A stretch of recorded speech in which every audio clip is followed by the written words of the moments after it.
Diraafi hidda guddaadhamaa gadaameessa qabsoo sabboontuu Oromummaa dirree dawaa dirra deraayaa Sinaateettu qabuun wattu si baadiyyaa.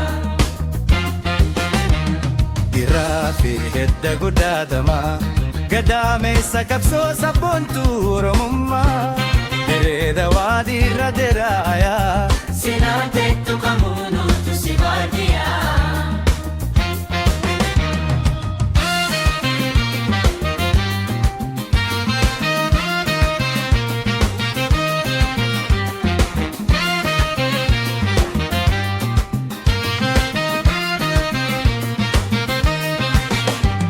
Dirree dawaa dirra dira Oromiyaa hin ta'u baay'oon horna gamoo faayaa.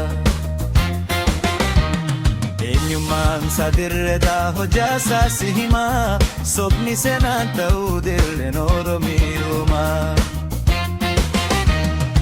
Irraa mogoolamuu Oromoo hin sabruu dinni namaa namuu warri shiraa liqimuu.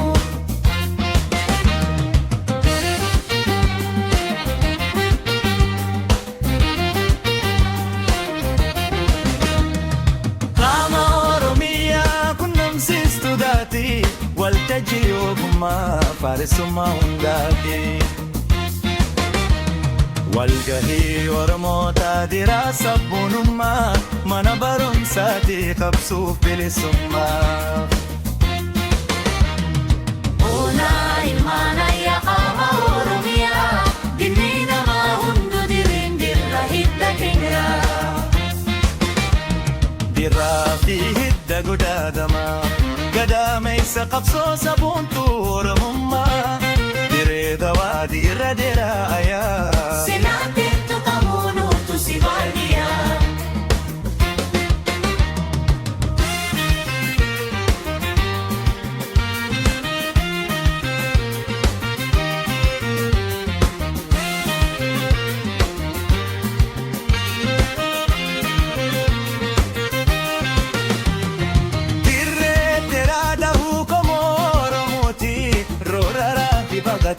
Alaafi amanitti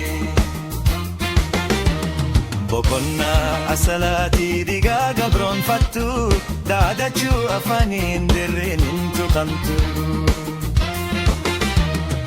Dirree faamaa ayyaana Oromiyaa dinni namaa irraa baafatan dhabee huugaa.